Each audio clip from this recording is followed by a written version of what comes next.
of sharing. Durian ASEAN. Leadership. What is leadership? Is leadership something that we can learn? Or is leadership something genetic?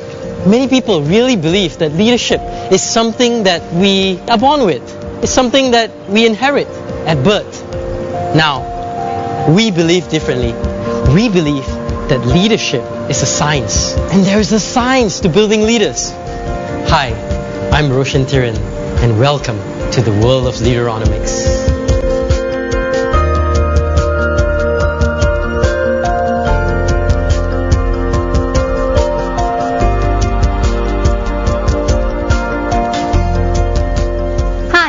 I'm Hui Ming, co-founder of Leaderonomics. Welcome to Leaderonomics. Leaderonomics is a social enterprise with the purpose of transforming the nation through leadership development.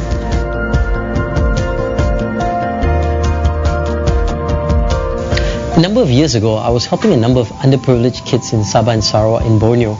And it was quite interesting because not only were these kids impacted as individuals, but the communities that they lived in had significant impact. And a few of us wondered, why can't we take this and make it a bigger vision, a broader vision? If we take one person and help that person to become a leader, they will impact the community that they live in. And their leadership will spread and create a great community of love. And there was born Leaderonomics. Leaderonomics was simply an initiative to help every single person become the leader that they were meant to be.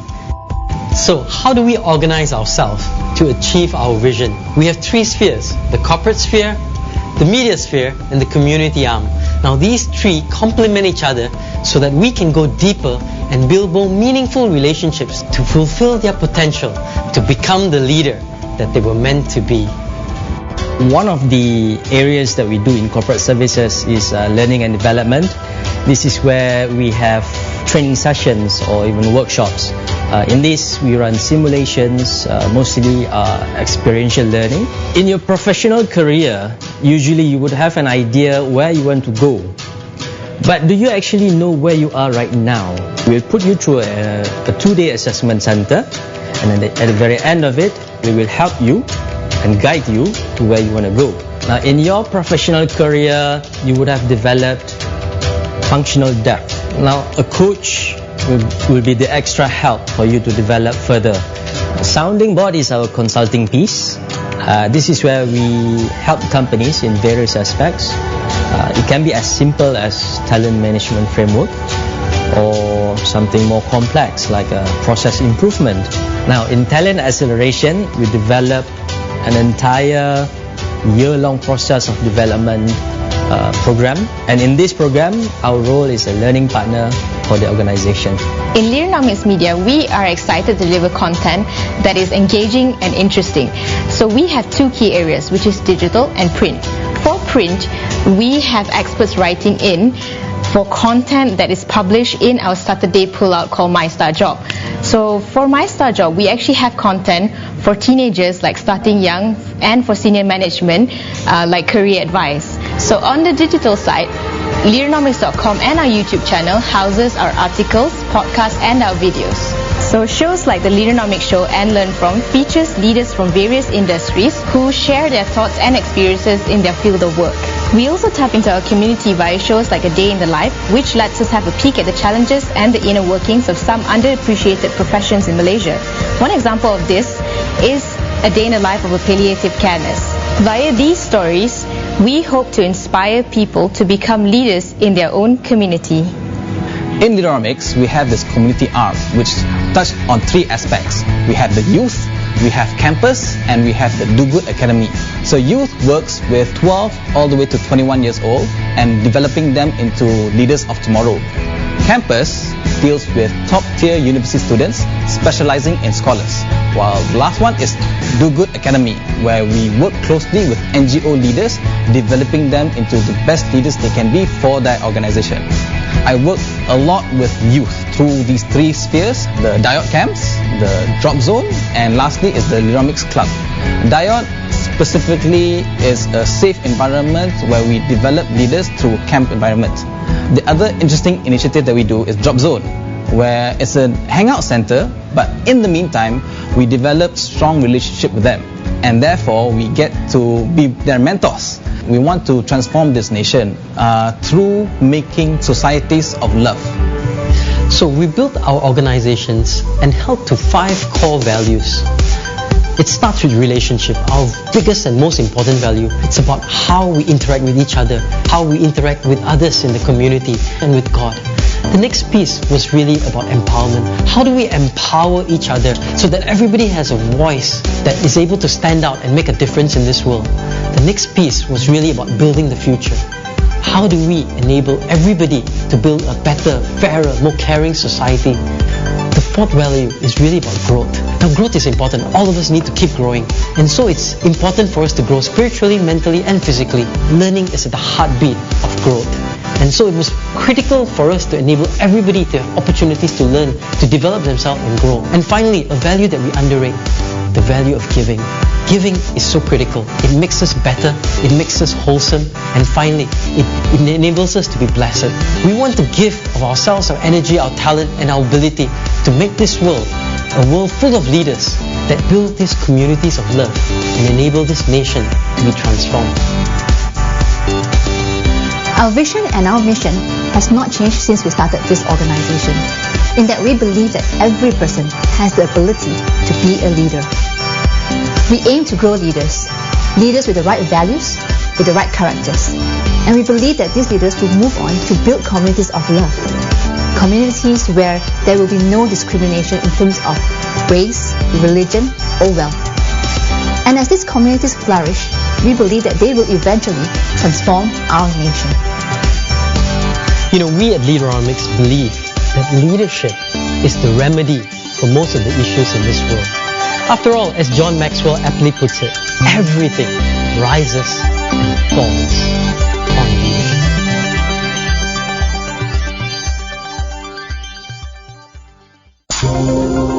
The Durian Heat, bringing big ideas and critical opinions in Southeast Asia. Hey, this is Arlene. Welcome back, this is Grace. And of course, you are with us on our Durian Heat, where we bring you discussion on Southeast Asia. This time, we want to focus on more business-related discussion. Business-related as well as a leadership, more like. So we have invited 2 speakers from this company, Leaderonomics. Yeah, earlier on you heard on the radio regarding introduction towards what is Leaderonomics. Mm-hmm. So we have 2 representative here to share with us. So what is entrepreneurship and what is Leaderonomics, and why it is important for them to go ASEAN? And we have Jack Lim, who is the learning partner, and Ian Lee, who is the head of the organizational diagnostics and the growth. And so let's welcome them. Hello. Hey. Hi. You guys look so young. I just want to say. Wow, that's a I'm much younger than Jack is. Right. Yeah. So you guys see yourself as an entrepreneur or businessman?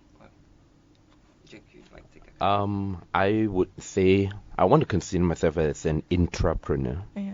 But what's the distinction? Because nowadays the word entrepreneur is such a hip, I would say a very hip word among the younger generation. Sometimes a little bit overused, right? Yeah. Really diluted in that sense. Right.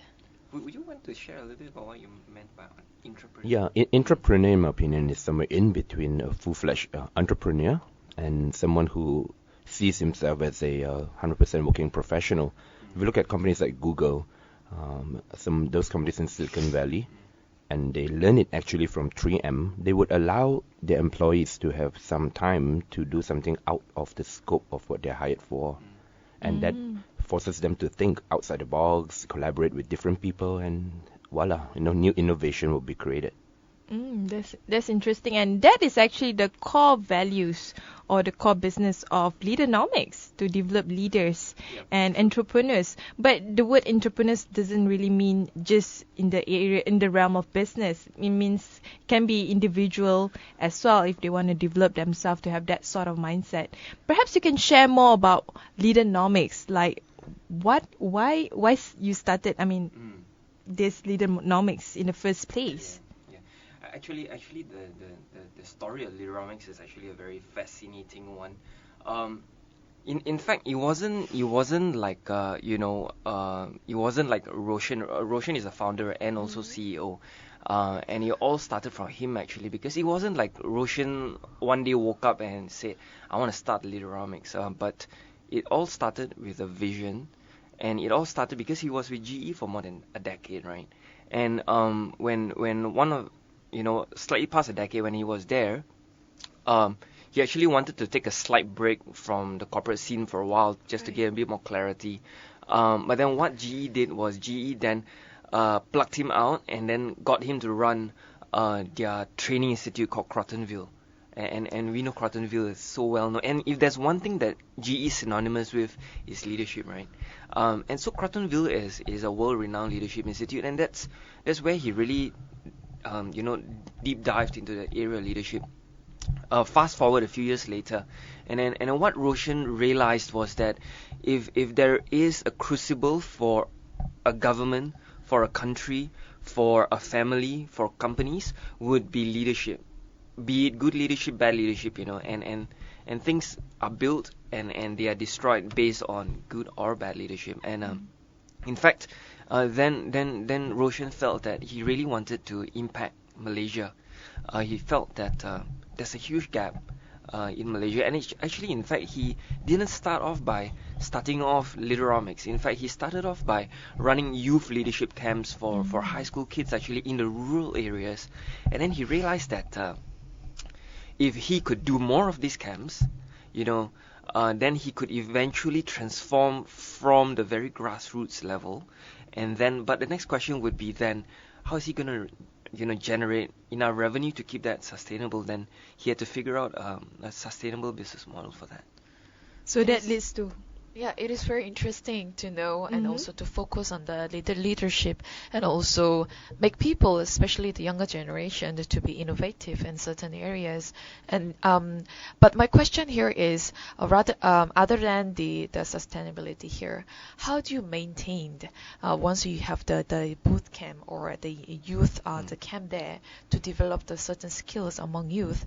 But how do you maintain after that? How do you monitor all those youth after the camps? What's the next step? Well, that falls nicely into another idea of leaderonomics, which is the cradle to grave leadership concept. Now, as the pendulum of power shift slowly but relentlessly towards Asia, we will find that in the next maybe 10, 20, 50 years, Asia will start producing thought leaders, products, goods. Today we are all mass consumers of goods, ideas and services from the rest of the world. Correct. Now when that happens, the question then would be, what is the role of Malaysia in this whole ecosystem? So do we want our Malaysians to be reactive to the change, or do we want them to be proactive and start leading the conversation around the world, leading change? Therefore, leadership should be then seen as not confined or monopolized by certain people. Every single one of us ought to feel like the Japanese style Kaizen, for example. You are a leader in your process, and you're going to affect everybody differently. So therefore, Roshan's and a few of the co-founders, the idea was to look at leadership from when they're young all the way to when they're old. And now it's easier with big data technology. You can now start to capture, when you come for our camps, for example, then we know you.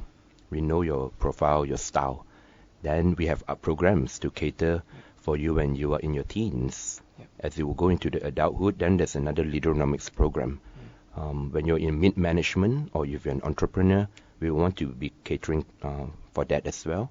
And until you retire, then you can come in and join our Leaderonomics Academy perhaps and be one of the co-trainer and all that. So it is more of a brand building exercise to allow the market to see that Leaderonomics is here to be with you on this journey. You can start anywhere you want, but hopefully you start young, and so that one day you can contribute to the nation, to ASEAN, and be the thought leader. I can't help but to see the word leader and nomics. So I don't know whether there's a perhaps correlation between leadership and also generating a better economic growth. In the case of the founder itself, I don't know whether what he sees when it comes to developing leaders. Does he see just as in like trying to mold a certain kind of individual, or he's seeing the bigger picture as in like trying to bring Southeast Asia or to bring Malaysia to the next level in terms of the economic strata? Yeah, correct. In fact, if you looked at a tagline or what our tagline is for Leaderomics is the science of building leaders. It's when often when people think about leadership, people think about soft, fuzzy wuzzy, up in the air kind of an ideal. And there's so many motivational talks focusing on leadership or developing an individual with certain kind of characteristics. But what makes Leaderomics different? I think what is the most what is the standout principle of leadership that we really hold on to. For example, if I were to ask you guys, do you think which is more important, to fight on or to give up? What do you think? I'll go for fight. Okay, you go for fight. Yeah. I say to fight on, never give up. Okay, and never give up. To speak up or to listen? I will listen. I think I will do both at the same time. Yeah. How about you, Jack? What do you think? I would do both. Yeah. Okay. Choose the situation. Okay.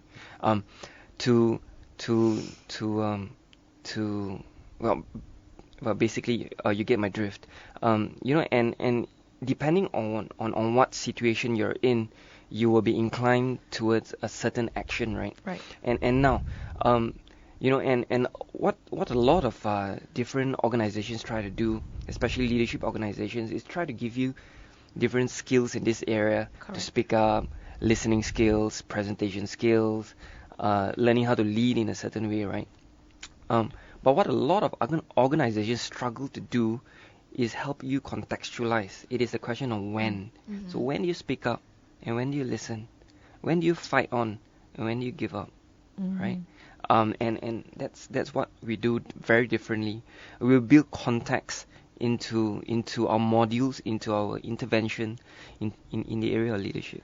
I see, that's interesting. But another element that I strongly think is very, very significant when it comes to leadership is the critical thinking. Not only you being an innovative, but you certain situation that after you make your decision where to fight or where to give up, or where to be a listener or where to be a speaker, but then in order to do that, you also need to be able to think. And leaders are mostly thinkers. They have their own vision, and they because of that they carry the charisma to lead the whole group of the community. That's right. So what's your perspectives when it comes to critical thinking skills? Critical thinking is absolutely important, but I'll take a step back and try to address part of your question about leading. I think, was it Gandhi who mentioned that he would like to lead from behind rather than in the front? Be a followers as well as a leader. Yeah. So being a leader has to probably suit the context of the situation that we are in. That's right. At times it calls for the leader to be strong, to be out there, to be leading the charge. But at times the leader might want to take a step back. And the critical thinking aspect of it it's a function of experience. You need to have the necessary amount of real life experience before you're able to then draw on or call on whatever little tools that you have acquired along the way, right? And the first thing begins with the mind, which draws to the science of creating leaders. That's the tagline again. I want to emphasize that the science is through the process, and the process is done through very rigorous application of what we see are the best practices around the world. Right. And that's current. Another part of it to the science of building leaders would be the outcome. We always have this in mind, the outcome that we want to achieve in building leaders. No point building leaders for bad purpose. Of course. So we always have to imbue a sense of responsibility when you become powerful, when you become a leader. That's where the social enterprise element comes in very nicely. Perhaps you're going to ask us the question later. But what is a social enterprise? And the critical thinking part, another major area would be how we deliver the content. Exactly. Purely classroom style training today is a dime a dozen. Everyone is doing that. But we are always trying to go into experiential learning, putting people in situation and turn the leaderonomics experience into an incubator. It's it's safe to make a mistake here. Because I asked the question mainly because perhaps I'm stereotyping, but then it's also based on my experience where there are quite a differences and also a gap between the Western education and Asian education. Absolutely. And the younger generation nowadays, if you look at perhaps the Southeast Asia context, not many younger generation, they want to think. They rely on the information and information is overflooded on the online. So they tend to become lazier to find and they become thirsty look for the information because it's all, the resources are so just, it's given to you, to your face. But whereas when you go to Finland or northern part of Europe countries, even the education structure and system, they're so different. So leaders, they produce from the certain countries the types and then the characteristic, they carry different personal. I mean, Karl Marx used to say that religion was the opium or the opiate of the masses. I argue that technology today is the new opium. Oh yeah, very much so, yeah. And technology is fast becoming the number one religion around the world, if you can put that loosely. And very funnily is that when I was growing up, people will always tell me that, you know what, last night I had a spooky and eerie experience. What is that? But today I hardly hear anyone saying those things anymore. Oh, right. And because their mind is always occupied, right? When your mind is occupied, then they say that the idle mind is the devil's too. Right. Today, people's mind, we have to recognize that we are constantly being bombarded by 1,000 and million things.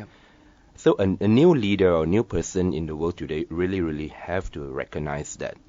Yeah, and perhaps we need to adapt to the opium itself.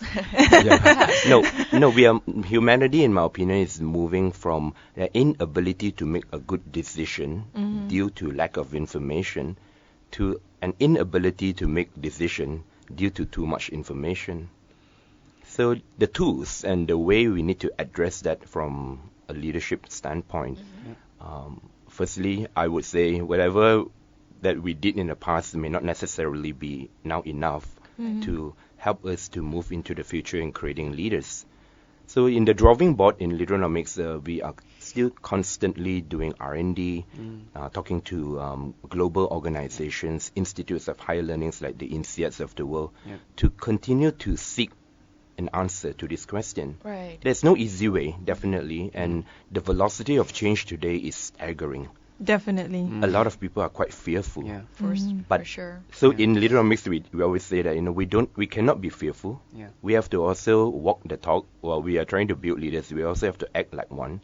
And we have to look at the situation, assess it, and then hopefully come up with some programs that would allow people to unlock their real value by not being spending too much time on unproductive stuff. And we'll talk more about the program after this break. The Durian Heat, bringing big ideas and critical opinions in Southeast Asia. Hey, this is Arlene. Hi, this is Grace. You're still with us at the Durian Heat and of course with our guests from Leaderonomics discussing on entrepreneurship. Especially they want to talk about going ASEAN. Right. And to continue our discussion, just now you mentioned a lot about the programs that Leaderonomics caters to people on creating leaders. What are the new programs that you guys are developing right now? Actually, when usually when people think about leadership and how how do we actually roll out leadership interventions, people normally think about let's go for a talk, a leadership talk, a leadership conference. That's the usual modus operandi, I suppose. That's right. And let's go for a training program, let's go for a leadership program kind of thing, like a 1 day, 2 day. And it's almost like voila, you have leaders that automatically is churned out of the factory after 1 or 2 days, But then all of us know that's not the case. With Leaderonomics, I think we have come to a point where I think we are have managed to come through significant breakthroughs over the years. We have managed to come up with different blended interventions as far as leadership is concerned. So leadership talks is one of the interventions. Leadership workshops is one of the interventions as well, but that's just like 10% of it. We're not even scratching the surface actually, because when you go really deep into it, our leadership interventions include having external leaders who come and talk to the different people, internal leadership sharing sessions as well. And these sessions are meant to inspire and help people who aspire to be leaders to be able to see, to have role models. Now, Roshan was sharing something really interesting yesterday. He was saying that we don't know what we don't know. Right? And role modeling as far as leadership is concerned is so crucial. And the more role models we have, the better off we are. And obviously we need to have role models. That's so crucial. But another thing that we incorporate into our leadership interventions are actually simulations. Just now Jack was talking about experiential based experiences, and that's where we have actually designed a number of simulations, in fact including business simulations actually. Very rigorous interventions actually. What do you mean by simulation? Is it like a role play, or is it like you actually give an assignment to the person that, oh, this is what you need to do for the next 1 month, just to demonstrate whether you have leadership or not? What do you mean by simulation? Well, simulations would mean role play would be a small part of it, whereby we actually simulate real life scenarios. So we have actually designed this whole business simulation, whereby a group of people who are aspiring to be leaders, or they could already be leaders, and over 1 or 2 days they are actually simulating the execution and running of a real life business in real time. Right. So what actually happens during that time is it's very intense, because it's a 1 or 2 day thing. So they start off by saying, by knowing that, okay, they are in charge of running a business now. And and they are tasked with turning the business over actually, because what's happening is the business is going down the drain, right? And there are different very difficult situations coming right in the middle of the simulation, and we are dealing with crisis management, we're dealing with depleting revenues, we're dealing with cargo being overturned right in the middle of the sea, your cargo, catching fire. So how do you deal with the press? How do you deal with your stakeholders? How do you deal with a new CEO that's come on board and has no history whatsoever with the organization? And at the middle of, right at the very end of it, they have to come out with a business pitch to the stakeholders about how they're going to turn around the whole organization. So those programs that you mentioned, right, do they reach out to other parts of the countries, I mean outside of Malaysia? Or do you only focus on locally first? No, actually it's a combination of both. Right. So both locally and regionally, and in fact globally as well. So you do have chapters or branches all over Southeast Asia, I suppose. That's right. Actually, in fact, right now, other than Malaysia, other than KL, we've actually got presence in Johor as well. We've got physical presence in Johor, and we've got some form of presence in Singapore as well. But other than that, what do you mean by some presence in Singapore? Yeah, we've got associates and people who work with us closely in Singapore as well. And also Cambodia, I remember. Correct. Now we are open to allow people to come and, if you want to bring this technology to different parts of the Southeast Asian region, Leaderomics will be more than happy to talk to you. Yeah. So how do you spread your wings? So you develop associates, and the associates will go to their country and develop the business plan for Leaderomics, I suppose. Well, actually, I was just about to expand on that actually, because we have partners in Thailand as well. Right. And in fact, in the next 1 year, we are looking to expand aggressively into the Southeast Asian region. So we're looking to open up the Indonesian market as well, and possibly looking at China as well. To answer your question, how do we actually expand? Is through two mediums actually. One is through developing associates who then partner with us and then go back to either their home country or a country that they have access to work with us. But the second one will be actually a joint venture. Yeah, joint venture. So it's almost like a joint venture between us and them, and they already have access to their marketplace. And then we would bring in our leadership expertise, our knowledge, our know-how, our content. Yeah. It's like a franchise line in a way. Almost like that, but a very closely knit franchise because we are very careful with who we partner. We are very picky with the qualities and the values of the people we partner with as well. Let's just say that in Leaderomics is now growing up. Yeah. We are from a few people organization to become more corporatized. Wow, that's a really good news. Yeah. And also I have a question where since the company is expanding to Southeast Asia and also including China, right? Are there any characteristics or culture that, because you also mentioned it's being very picky on who you want to partner with, so do you look for any standard of certainly group of people or become a partner with the Leaderomics? Absolutely. I think first, our partners, they need to have a proven track record first. But I think that's on the business performance side, right? But I think another area that the founders, especially Roshan and Hui-Ming, both the founders, CEO and COO, they're very picky about also the character of the people that we partner with as well. So Roshan will always say this, there is your performance character, which is, in terms of your output, in terms of your professional capacity. So, generally the people we partner with, they are all of the highest standard when it comes to performance character. But actually there's another area as well where it comes to character performance, integrity. We're talking about people who are honest, people who But that's very hard to measure, right? I mean, the first time you meet the person, they can always act it out, like being honest and all that. Agreed. So which is why it's a pretty lengthy matchmaking quote unquote process, whereby Roshan and Hui-Ming, they were both engaged in a very long drawn out process.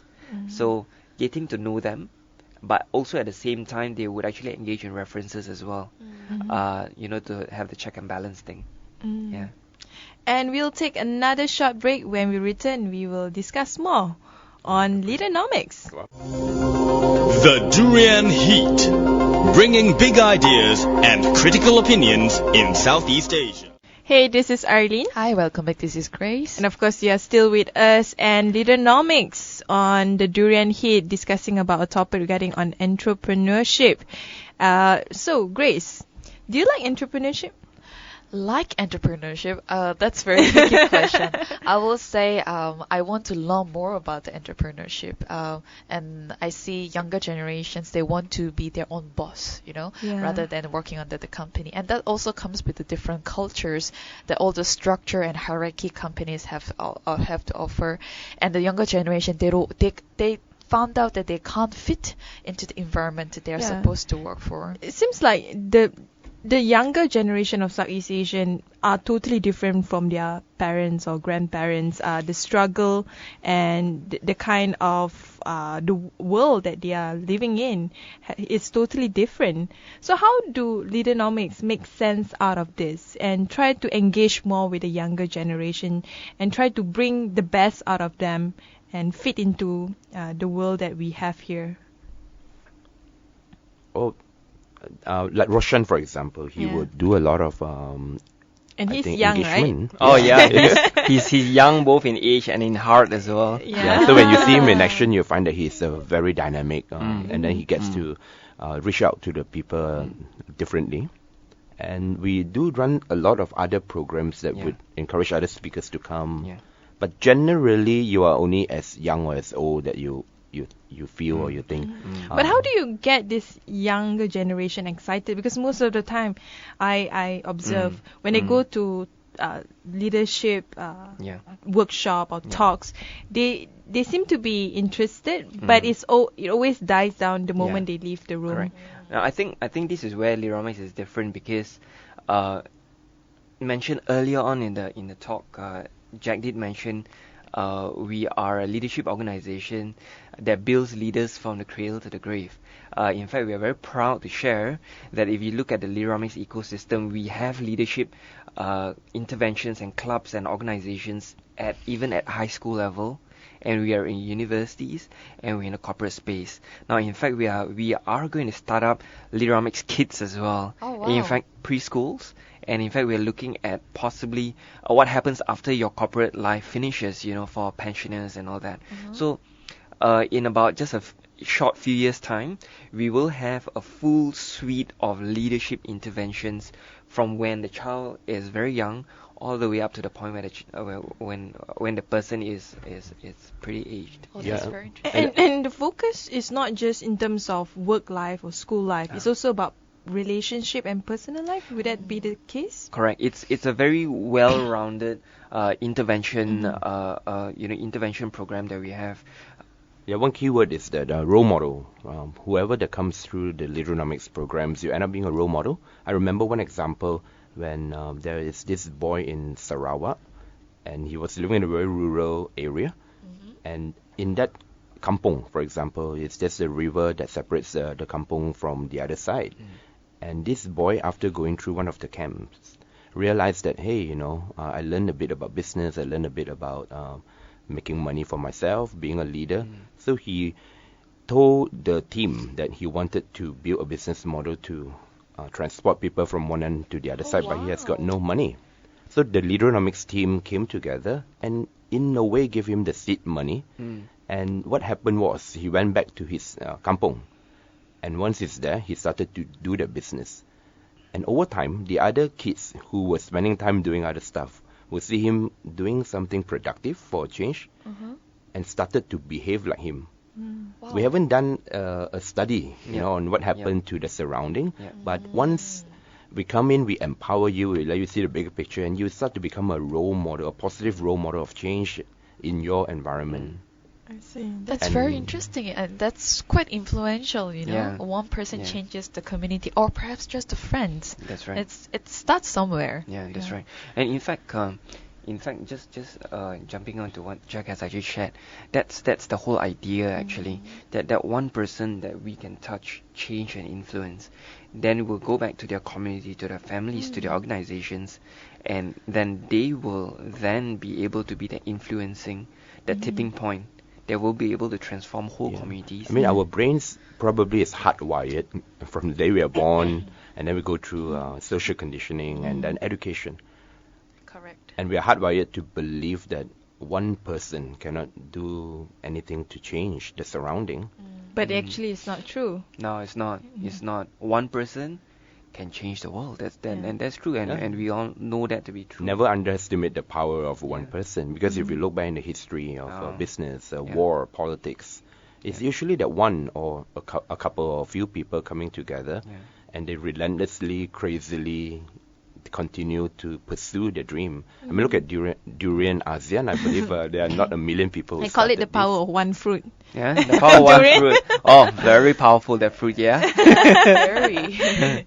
But talking about the power of oneness, what about your perspective on the ASEAN community? Because it seems to be very much detached from the reality of the Southeast Asian communities. In fact, 60% of Southeast Asians seems to be unaware of, especially in Malaysia, unaware of what ASEAN is all about.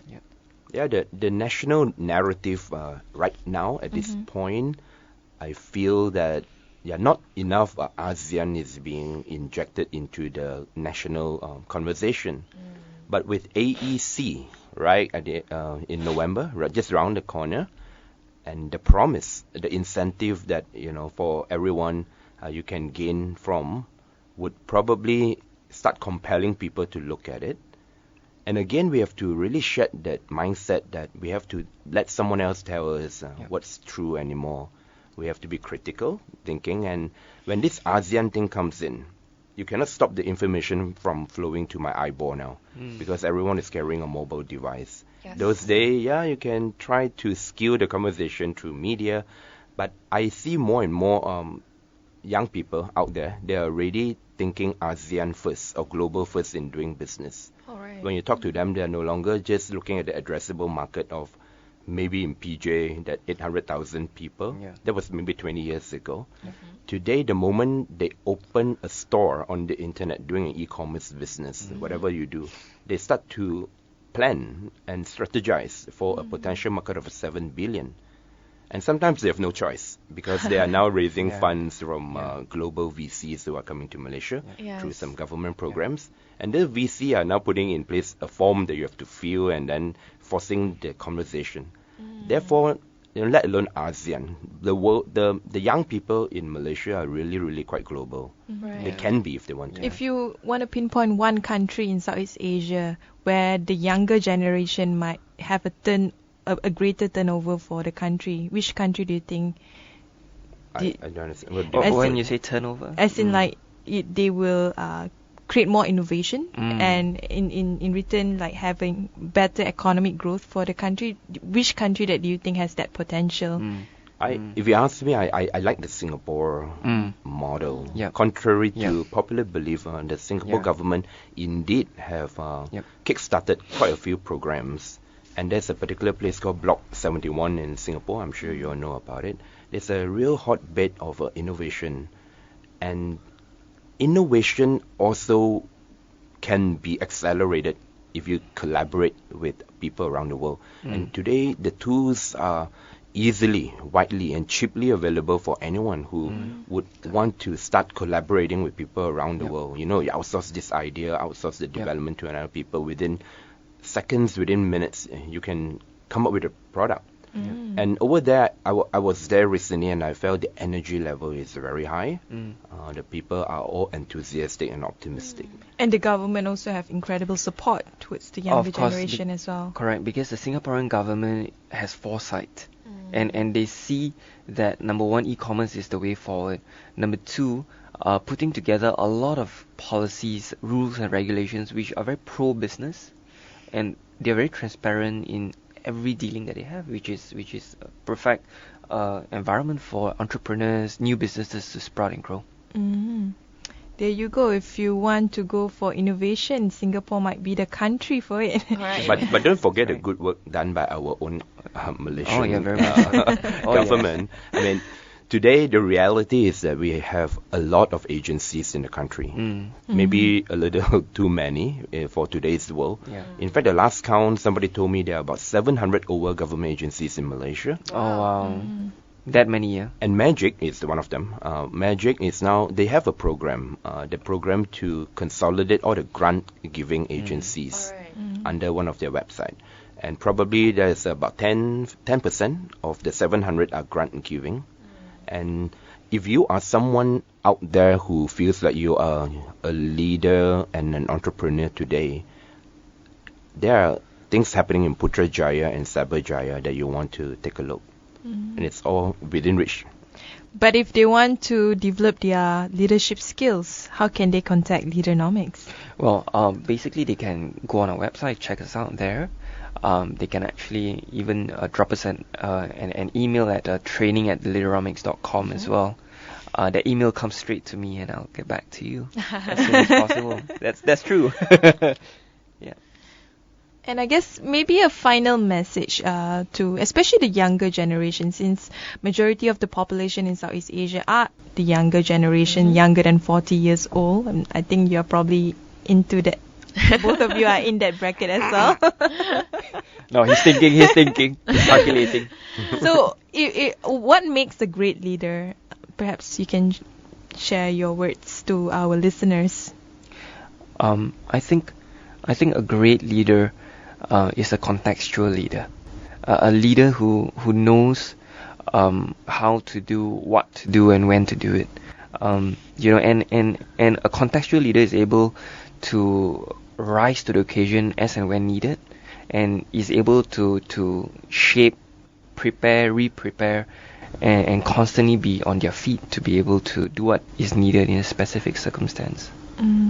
For me, I would say, ask yourself the question, if other people can be a leader, why not me?